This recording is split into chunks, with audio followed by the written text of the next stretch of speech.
Hello everyone, and today we have wireless headphones from the company ROSESELSA for a video review, namely the model EARFREE-i5. The headphones are supplied in such a beautiful updated box. As far as I know, they previously had a box designed differently, where on the front side you can see the headphones themselves with a case, as well as certifications and characteristics. On the back of the box we also have brief information about these headphones, as well as what is included in the kit. By the way, you can additionally order an additional set of earpads along with the headphones, as well as a protective cover for the case. Well, let's not drag out the video, but move on to unpacking. We take the knife, open it, draw a line and remove the transport film. Let's see what's in the kit. ROSESELSA, formerly Rose Technics, is a Chinese audiophile brand. They got started building cost-competitive audiophile-grade in-ear monitors, and have since diversified their lineup to include several commodity-grade products. Today we're taking a look at the EARFREE-i5 truly wireless earphones, Rose's attempt at bridging the gap between audiophile-grade performance and consumer-grade products. Build. Construction quality. There's not much to say about the EarFree's build quality. The case has a plastic interior with a metal shell for the exterior. It feels nice and weighty in the hand, but doesn't have the same solidity that you can find in truly premium Western offerings, such as those from Master and Dynamic. The EarFree feels like its exterior design was pulled from third-party OEMs, which is disappointing to me. I don't expect Rose to engineer everything from scratch, but the Rose Technics in my memory builds gorgeous in-house designs like the 3D7, Mini 3, Cappuccino MK2, and recently QTX. The earphones themselves are plastic monoshells. They are very light, but I imagine this is a deliberate choice made to maximize long-term comfort. EarFree's nozzles are oval-shaped. This is an interesting choice that polarizes the EarFree's ergonomics towards specific ear shapes. It also makes fitting ear tips a little more tedious than on a circular nozzle. On the bottom of the earphone shell are the charging contacts. Usage. The EARFREE-i5 is actually a breeze to use. When you think Chinese earphones with their own app, you might imagine what I do. A slow, buggy experience filled with poor translations and awkward design. But luckily that is far from the truth. I found the RoseLink app on Google Play and installed it in under 1 minute. I was able to immediately pair the EarFree and import it into the app. There was no hassle, no fuss, and I didn't even have to power cycle to device. My EarFree came with the most recent firmware too.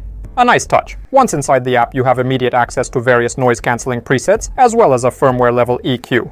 Well, maybe not exactly the EQ itself, but a list of presets that allow you to manipulate it. You have 4 options to choose from: pop, hi-fi, rock, and light. The first 3 sound good, all of which basically dance around V-shaped sound signature with varying degrees of bass, treble, or mid-range emphasis. Light is a weird preset that sounds as though it hollows out the audio. Maybe someone will like that preset, but I do not. Of the 3 that I did enjoy, I found hi-fi to be the most balanced and flexible. It's still bassy and fun-centric, but less dramatic than rock or pop. Battery life is basically spot on with Rose's claims. I was able to get 9 to 10 hours of playtime on a single charge. One thing worth noting is that when Rose claims that just 10 minutes of charging provides 12 hours of music playback, they're referring to 10 minutes of charging the case, not 10 minutes of charging the actual earphones. Those take about an hour to top off and have a max playback time of, as I already mentioned, 10 hours. I'd like to see Rose revise this language to be clearer. Rose also touts the EarFree's 54 ms latency as gaming mode, and while this is actually not bad for a truly wireless Bluetooth device, it's pretty bad from a competitive gaming perspective. 54 ms of audio delay is absolutely perceptible, especially in first-person shooters like Call of Duty. I tested the EarFree on my desktop PC and laptop while playing Black Ops 6 and found the EarFree to simply not be fit for purpose when gaming competitively. Ask yourself this: is 54 minutes of delay acceptable when climbing ranked? I don't think so. For competitive gaming, ignore the marketing and stick to wired headphones. Sound signature. I'll be performing the subsequent evaluation using the hi-fi preset in the app with ANC on. Be aware that the default preset is pop. As I mentioned earlier, the EarFree is V-shaped. It has a pronounced mid-bass, slightly warm mid-range, and elevated treble.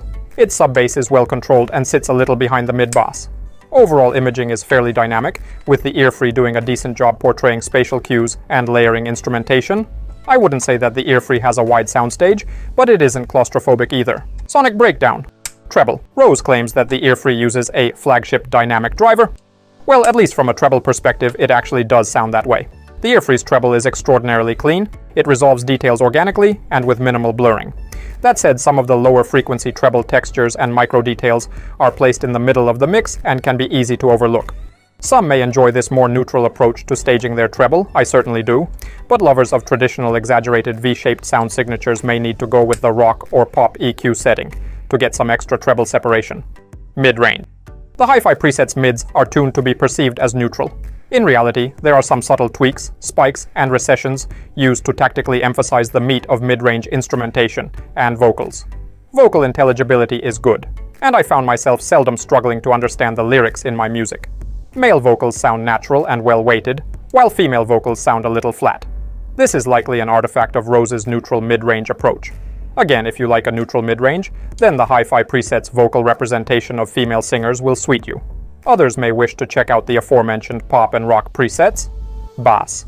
The Earfree's bass sounds good on every EQ setting. I like it the most in hi-fi. It sounds the most controlled and well-toned. Even at its least emphasized, the Earfree's bass is punchy and capable of a surprising amount of rumble. I'm usually pretty sensitive to blurry bass, and the Earfree is one of the only tweams I've tested that actually gets it right. Electronic music sound fantastic through the Earfree. Warpig's Cell Dweller Remix's chaotic and diverse bass elements are delivered with shape and texture, while In For The Kill Scream Remix pushes the Earfree's drivers to deliver real sub-bass. The latter could use a little more sub-bass presence to sound even better, but that's a trade-off made in the other EQ settings in exchange for overall bass control. Rock too sounds good. Bass guitars and drum kicks are well-bodied and evenly toned. Moth's sonorous bass strumming is articulated well and textured nicely. Comfort. Disclaimer. Comfort is a highly individual metric. No two people will have the same experience. I've tried every combination of ear tips included with the Earfree, but none of them have sealed well. Beyond that, the Earfree is generally just not that comfortable for me. I can wear it for about 45-60 minutes without any issue, but after that I need to take the Earfree out to give my ears some rest.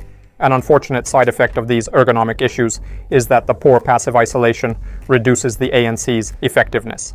Again, comfort and fit are highly individual factors, so your mileage will vary. Conclusion. The Earfree-i5 is a rigorous attempt from ROSESELSA at creating a giant slayer. It packs a ton of features and implements them well, all for a remarkably low price. It sounds good, and depending on your preferences, could be exactly the sound you're looking for. While this isn't the type of product I traditionally associate with Rose, I can understand the desire to break into the lucrative truly wireless IEM market. And that's all from me. You can buy it using the link in the description. Thank you all for watching. Good luck to everyone. Bye everyone. Ciao.